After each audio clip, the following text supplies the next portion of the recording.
안녕하세요, 바드입니다. 이번 시간에는 피델리티에서 새롭게 론칭한 ETF 4개를 소개시켜 드리고자 합니다. 요즘 트렌드에 맞고 뉴스에 많이 나오는 이러한 섹터와 주식들을 위주로 만들어진 ETF니까요. 여러분들이 관심 있고 좋아할 만한 ETF가 있을 수도 있으니까요. 한번 참고를 해주시면 좋을 것 같습니다. 최근 들어 제가 뱅가드에 관한 뉴스를 거의 내놓고 있지 않은데요. 뱅가드를 이용해 보신 분들이 흔히들 이야기하기로 뱅가드는 방망이 깎는 노인 같다고 하거든요. 옆에 사람이 빨리빨리 준비해달라고 해도 뭐 그러든 말든 자기는 정확하게 방망이를 깎아야 된다면서 느긋하고 천천하게 방망이를 깎는데요.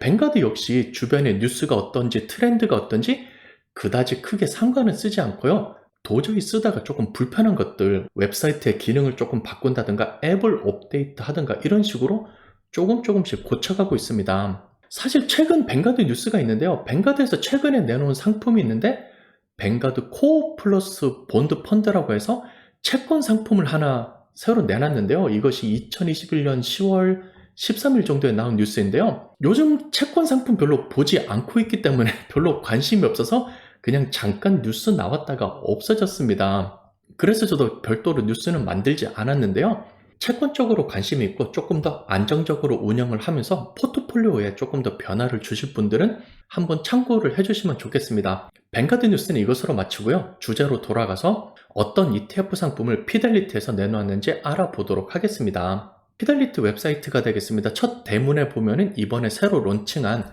4가지 ETF를 선전을 하고 있고요. 단어를 보시면은 티메릭 ETF라고 해놨습니다. 저희들이 흔히 얘기하는 그 테마가 맞습니다. 테마 ETF라는 것인데요.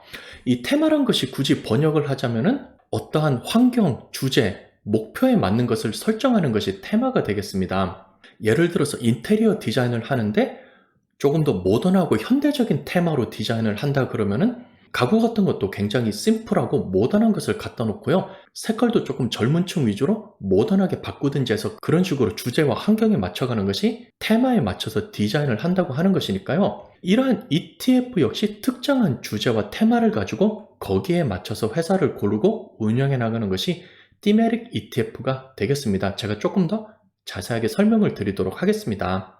최근에 출시된 피델리티의 상품을 보면 이 회사가 어느 쪽으로 방향을 잡고 있는지를 보실 수가 있습니다.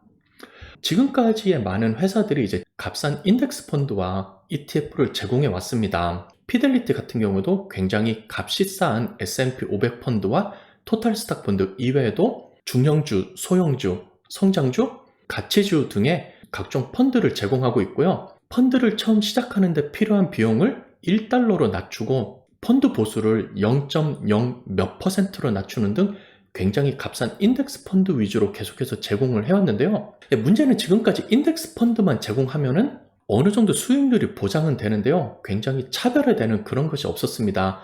제가 펀드랑 ETF 예를 들면서 항상 음식과 레시피에 관해서 비교를 많이 하는데요. 인덱스 펀드를 따라간다는 것은 기존에 만들어져 있는 레시피를 바탕으로 요리를 하는 것과 마찬가지입니다. 많은 리서치를 통해서 검증이 된 레시피이기 때문에 그대로 만들기만 하면 어느 정도 맛이 보장이 되는데요. 여기에서 한 걸음 더 나가서 더 맛있는 음식을 만들려면 본인이 직접 노력을 하고 재료를 추가하든가 레시피를 바꿔야 됩니다. 이것과 마찬가지로 피델리티가 최근에 발표된 상품을 보면은요, 제가 지난번에 소개시켜드렸던 디스럽터 펀드들이 있고요. 그 다음에 메가 트렌드, 서스테이너빌리티, 아웃컴 오리엔티드, 디퍼런트 인사이트 이런 식으로 피델리티 자신만의 요리로서 다른 투자 회사들과 차별화를 두려는 것이 보입니다. 정리하자면 앞으로는 특정한 목표를 가진 테마, 트렌드를 따라가는 피델리티만의 차별화된 ETF와 뮤추얼 펀드를 내놓는다고 할 수가 있겠습니다. 피델리티가 최근에 내놓은 상품들인데요. 제가 지난번에 소개시켜드렸던 디스럽터 펀드 같은 경우는 기존 시장 판도에 변화를 줄 수 있는 이러한 회사에 투자를 하는 것이 되겠고요. 서스테이너빌리 같은 경우는 ESG가 되겠습니다. 환경과 사회 그리고 지배 구조에 어느 정도 도움이 되는 이러한 회사들에 투자를 하는 것이 ESG가 되겠고요.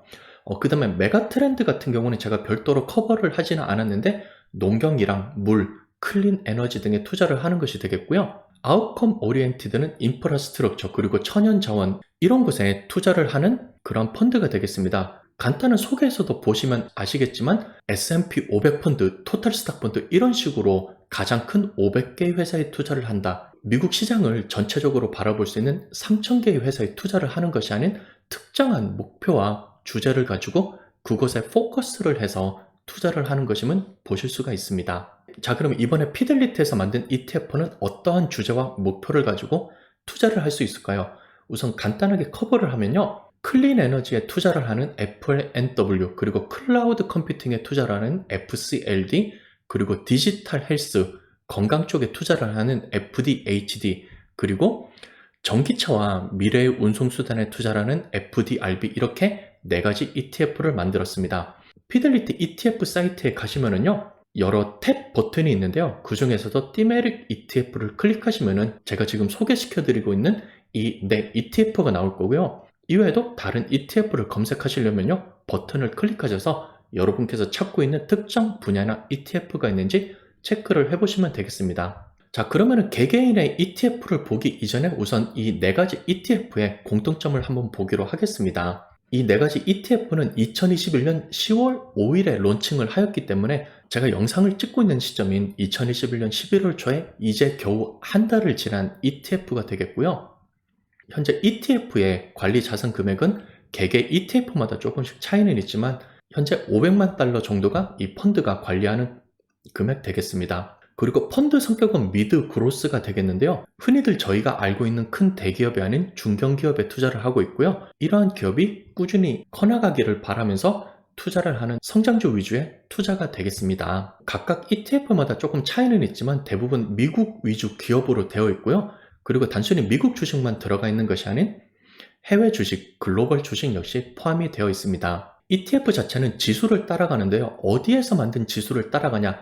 다른 리서치 회사나 파이낸스 회사에서 만든 지수가 아닌 피델리티에서 자체로 리서치를 해서 만든 피델리티 인덱스를 이용하고 있습니다. 최근 피델리티의 트렌드를 역시 따라가고 있는데요. 피델리티 제로 펀드 시리즈를 소개시켜 드리면서 S&P 500 그리고 토탈 스탁과 비슷하지만 다른 회사에서 만든 지수를 따라가는 것이 아닌 피델리티에서 자체적으로 만든 500개의 회사, 2000개의 회사를 따라감으로써 차별성을 추구하고요. 그 다음에 별도로 로열티 피를 내지 않아도 돼서 펀드의 운용 보수를 줄일 수 있다고 말씀드렸는데요. 지금 런칭한 이 4가지 ETF 역시 피델리티 자체 인덱스를 따라가도록 되어 있습니다. 그리고 운용 보수 익스펜스 레이셔는 0.39%가 나와 있는데요. 언뜻 보시면은 기타 인덱스 펀드와 비교해서 익스펜스 레이셔가 굉장히 높아 보이지만요. 비슷한 성격의 다른 회사의 테마 ETF와 비교해 봤을 때는 굉장히 싼 편이라고 말씀을 드릴 수가 있겠습니다. 이렇게 해서 이번에 새롭게 출시된 4가지 테마 ETF 시리즈의 공통점을 봤고요. 다음은 개개 ETF에 어떤 회사가 들어가 있는지 한번 보도록 하겠습니다. 첫 번째입니다. 피델리티 클린 에너지 ETF. 이제 ETF 티커는 FRNW가 되겠고요. 현재 영상을 찍고 있는 시점에서 한 주에 28.24달러를 기록하고 있습니다. 펀드의 설명을 보시면요. 이 펀드 같은 경우는 펀드의 이름이 의미하듯 클린 에너지 그리고 대체 에너지 관련 회사에 투자를 하고 있는데요. 제가 이미 말씀드린 대로 펀드 매니저가 직접 주식을 고르고 사고 팔고 하는 것이 아닌 피델리티에서 자체적으로 개발을 한 피델리티 클린 에너지 인덱스라는 것을 따라간다고 합니다. 실제 이러한 인덱스가 어떻게 구성되어 있는지는 클릭을 하면 조금 더 자세한 정보가 나오니까 참조해 주시고요. 펀드가 론칭한 지 이제 채 한 달이 지났기 때문에 별도로 1년, 3년, 5년 등의 펀드 퍼포먼스는 보이지가 않고 있습니다. 다음은 FRNW ETF에 어떠한 회사가 있는지 한번 보도록 하겠습니다. 미국에 있는 엔페이지 회사가 5% 정도를 차지하고 있고요. 베스타스 윈드 시스템 같은 경우는 조금 생소할 것인데 덴마크에 있는 풍력 관련 회사가 되겠습니다. 아래쪽에 있는 올스테드 역시 덴마크에 있는 회사가 되겠고요. 이외에도 여러분들이 들어보신 적이 있는 펄스트 솔러와 썬런 등이 탑5를 차지하고 있습니다. 그림에서 보시는 이 10개의 회사가 전체 ETF의 32.75%를 차지하고 있으니까 굉장히 높은 비율을 차지하고 있는 것이고요. 이 10개의 회사에 포함을 하여서 총 57개의 주식이 이 ETF 안에 들어가 있습니다. 그동안 여러분께서 많이 보셨던 것처럼 S&P 500 펀드 같은 경우는 500개의 회사가 들어가 있고요. 토탈 스탁 마켓 펀드 경우는 보통 2,000개에서 3,000개의 회사가 들어가 있는 것에 비하면 57개 정도는 굉장히 적은 숫자인데요. 테마 ETF가 말하는 것처럼 시장 전반에 투자하는 것이 아닌 에너지 섹터에 투자를 하고요. 그 중에서도 클린 에너지, 리뉴어블 에너지에 투자를 하기 때문에 57개의 회사만 여기에 포함이 되어 있습니다. 대륙별 분포도를 보면은 북미에서 36%, 유럽에서 35%, 그리고 아시아에서 26%가 포함되어 있는 것을 보아서 굉장히 글로벌하게 균형적으로 회사가 퍼져 있는 것을 보실 수가 있습니다. 다음은 피델리티 클라우드 컴퓨팅 ETF FCLD가 되겠습니다. 현재 가격은 27.74달러 정도가 나와 있고요. 여기에서 따라가는 지수는 피델리티 클라우드 컴퓨팅 인덱스라고 합니다. IT, 인포메이션 테크놀로지 중에서도 클라우드 쪽에 집중을 하는 회사에 투자를 하고 있습니다. FCRD에 포함되어 있는 회사 경우는 좀 더 낯익은 회사가 많은데요. 세일즈포스, 서비스나우, 캐나다 베이스의 쇼피파이, 그리고 독일 베이스의 SAP 역시 보이고 있습니다. 컴플루언스, 지라 등으로 유명한 아틀란시안 회사 역시 여기에 포함이 되어 있고요. 팬데믹으로 인해서 화상회의로 크게 이름을 떨친 줌 비디오 역시 FCLD에 포함이 되어 있습니다. 방금 전에 보았던 에너지 ETF와는 다르게요. 북미에 있는 회사가 거의 대부분을 차지하고 있습니다. 87.32%가 노스 아메리카에 포함되어 있는 걸 보실 수가 있고요. 이외에도 유럽, 아시아, 중동에 있는 회사들이 7%, 3.5%, 2% 정도의 포트폴리오를 차지하고 있습니다. 다음은 피델리티 디지털 헬스 ETF FDHT가 되겠습니다. 원격 치료라든가 정밀 수술, 그리고 새로운 기술의 의료기기 등을 만드는 회사에 투자를 하는데요. 여기에서 이용하는 지수는 피델리티 디지털 헬스 인덱스라고 그럽니다. 현재 11월 초 가격은 27.33달러 정도를 유지하고 있고요. 역시 동일하게 펀드가 론칭된 날짜는 2021년 10월 5일, 현재 펀드 자산 관리 금액은 500만 달러 정도가 되겠습니다. 덱스컴, 인투이티브 서지컬, 비바 시스템 등의 회사가 여기에 포함되어 있고요. 북미에 속한 회사가 많아서 75%, 이외에 유럽과 아시아가 10%와 7% 정도를 차지를 하고 있습니다. 마지막 네 번째, 조금 이름이 깁니다. 피델리티 Electric Vehicles and Future Transport ETF가 되겠습니다. 전기 자동차와 미래의 운송 관련된 회사가 되겠는데요.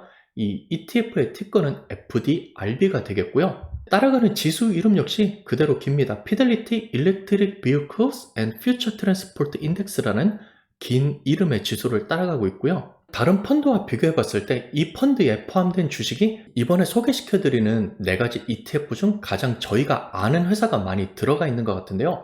테슬라, 엔비디아, 우버에 이어서 오른쪽에 보시면 인텔, 퀄컴, 그리고 삼성과 LG 역시 여기에 포함이 되어 있습니다. 단순히 전기차를 만드는 회사만 있는 것이 아니고요. 전기차를 만드는 데 필요한 반도체, 부품 관련된 회사 역시 다 포함되어 있으니까요. 이것을 참조해 주시고요. 대륙별 분포도를 보시면은 북미가 58%, 아시아의 비중도 굉장히 높은 27%가 되겠고요. 그 다음에 유럽의 비중이 12% 정도가 되는 것을 보실 수가 있겠습니다. 이렇게 4가지 ETF를 소개시켜 드렸는데요. 제가 이전에 소개시켜 드린 디스럽터 펀드가 조금 비슷하면서도 다른 부분이 있는 것 같아서 비교를 하면서 한번 보도록 하겠습니다. 제가 이전에 소개시켜 드린 디스럽터 펀드 같은 경우는 이제 뮤추얼 펀드가 되겠는데요. 펀드 매니저가 팀이 운영을 하면서 꾸려나가는 액티브 뮤추얼 펀드가 되겠고요. 이 펀드 보수 같은 경우는 좀 굉장히 특이한 로열티 시스템을 가지고 있기 때문에 펀드를 처음 사셨을 때는 1%의 익스펜스 레이쇼를 가지고 있는데요. 펀드를 오래 가지고 있으면은 이러한 펀드 보수가 점점 떨어져서 나중에는 0.5% 정도로 떨어지게 됩니다. 이 디스럽터 펀드는 총 6개가 있었는데요. 자동화 관련된 펀드가 있었고요. 그 다음에 커뮤니케이션 네트워크, 파이낸스, 메디컬, 테크놀로지, 그리고 이 5개의 펀드를 한꺼번에 종합한 종합 디스럽터 펀드까지 포함해서 총 6개가 있었고요. 이번에 소개시켜드린 테마 ETF 같은 경우는 피델리티에서 자체적으로 만든 지수를 따라가는 인덱스 ETF가 되겠습니다. 그리고 펀드 보수는 0.39%가 되어 있고요. 관련된 분야는 클린 에너지, 클라우드, 메디컬 헬스 관련된 것, 그리고 전기 자동차로 이렇게 나누어져 있습니다. 비교를 해보시면은 자동화 로보틱 쪽과 전기 자동차가 어느 정도 비슷한 부분이 있고요. 테크놀로지와 클라우드 쪽에서 또 겹치는 부분이 있고, 메디컬과 헬스 쪽에서 어느 정도 겹치는 부분이 있는데요. 이번에 소개시켜드린 4가지 테마 ETF에서 조금 더 분야를 세분화시켜서 집중적으로 투자한다고 보시면 되겠습니다. 둘 중에 어느 것이 좋다 나쁘다라고 이야기할 수는 없을 것 같은데요. 꾸준히 적립식으로 투자를 하면서 오랫동안 가지고 있으실 분은 디스럽터 펀드 쪽을 보시면 되겠고요. 장이 열렸을 때 거래를 하시기를 원하고 피델리티뿐만이 아니라 다른 플랫폼을 이용하시는 분들은요, ETF가 가진 장점을 이용해서 이러한 ETF를 손쉽게 매수를 하실 수가 있으니까요. 조금 더 자유롭게 거래를 하실 분들은 ETF 쪽을 보시면 되겠습니다. 다음은 ARK ETF와도 조금 비교를 해보도록 하겠습니다. 여러분께서 흔히들 이야기하는 돈나무누님 캐시 우드가 운영하는 이 펀드가 되겠는데요. ARK ETF 같은 경우는 액티브 ETF로 펀드 매니저가 수시로 주식을 사고 팔고 합니다. ARK ETF가 워낙 유명하기 때문에 어떤 주식을 사고 팔았는지 실시간으로 트래킹이 되고 있는데요. 확실히 보시면은 인덱스 관련 ETF보다 더 빈번하게 사고 팔고 하면서 거래를 하고 있습니다. 펀드 보수는 0.75%가 되겠고요. ARK ETF에서 관리하는 ETF로는 인터넷 커뮤니케이션 관련 ETF, 메디컬 쪽에서도 지놈 관련된 ETF, 그리고 자동화 로보틱 ETF와 핀테크, 스페이스, 그리고 이 모든 것을 종합해 놓은 ARK ETF가 있겠습니다. 여러분께서 잘 알고 있는 ARKK가 바로 이 종합 ETF가 되겠고요. 이외에도 ARKW, ARKF 등이 세분화된 ETF가 되겠습니다. 역시 양쪽과 비교를 해보시면요. 전기 자동차 부분과 자동화 로보틱 부분이 조금 겹치는 부분이 있고요. 진홈 부분과 디지털 헬스 쪽에서도 어느 정도 겹치는 부분이 있는데요. 양쪽을 비교해 보시고요. 내가 마음에 들어하는 회사가 어느 쪽에 포함되어 있는지 한번 둘러보시고요. 어떠한 투자 스타일이 본인에게 맞는지 잘 생각을 해보신 다음에 비교하여서 선택하시면 될 것 같습니다. 자, 그럼 마지막 결론을 내리겠습니다. 피델리티에서 새롭게 론칭한 이 4개의 ETF를 살까요 말까요? 우선 이런 ETF 같은 경우는 특정 분야 섹터에 집중을 하고 있고 그 중에서도 중견기업에 많이 투자를 하기 때문에 변동성이 굉장히 큽니다. 수익률이 좋을 때는 굉장히 높은 폭으로 올라가서 기분이 좋다가요. 또 떨어지기 시작하면 낙폭이 커서 스트레스가 클 수도 있습니다. 그리고 이름을 보시면은 요즘 많이 나오는 뉴스 클라우드다, 전기자동차다 이런 식으로 나와서 굉장히 큰 돈을 벌 수 있을 것 같은데요. 의외로 단기간에 큰 수익을 내지 못할 수도 있습니다. 한 달이 조금 지난 증명이 되지 않은 신규 ETF이기 때문에요. 변동성이 크고 당장 수익률이 보이지 않은 것에 스트레스를 많이 받으시고 펀드를 가지고 있는 것에 의문이 들 정도면은요. 조금 천천히 접근을 하는 것이 좋을 것 같습니다. 그리고 장점이라고 할 수 있는 것은요. 비슷한 성격의 ETF와 비교해서 익스펜스 레이쇼, 펀드 운용 보수가 낮은 편에 속합니다. 클라우드 컴퓨팅 관련된 ETF를 잠깐 설치를 해봤는데요. SKYY 같은 경우는 0.6%, CLOU 같은 경우는 0.68%, 그리고 ARK에서 운영하는 ARKW 같은 경우는 0.79%의 익스펜스 레이쇼를 가지고 있는데요. 이러한 다른 회사의 상품들과 비교해서 피델리티 경우에 가장 낮은 수준의 익스펜스 레이쇼를 제공을 하고 있습니다. 그리고 큰 회사인 피델리티에서 운영을 하고 리서치를 한다는 것입니다. 따라서 여러분께서 생각하시기에 이러한 ETF에 포함되어 있는 회사가 여러분의 마음에 들고요. 클라우드 섹터, 디지털 헬스, 전기 자동차 쪽이 장기적으로 봤을 때 앞으로도 꾸준히 성장을 하고 많은 폭으로 성장을 할 것 같다고 생각되시면요. 너무 큰 돈을 한꺼번에 집어넣으시면 변동폭이 클 수도 있으니까요. 조금씩 분할 매수를 하시면서 장기적으로 가져가는 것도 한 가지 방법이 될 수 있겠습니다. 이렇게 해서 이번 시간에는 피델리티에서 새롭게 론칭한 4가지 ETF에 관해서 살펴보았습니다. 영상이 도움이 되셨으면 구독과 좋아요 부탁드리고요. 다음 시간에 또 새로운 정보로 여러분께 인사를 드리겠습니다. 시청해주셔서 감사합니다.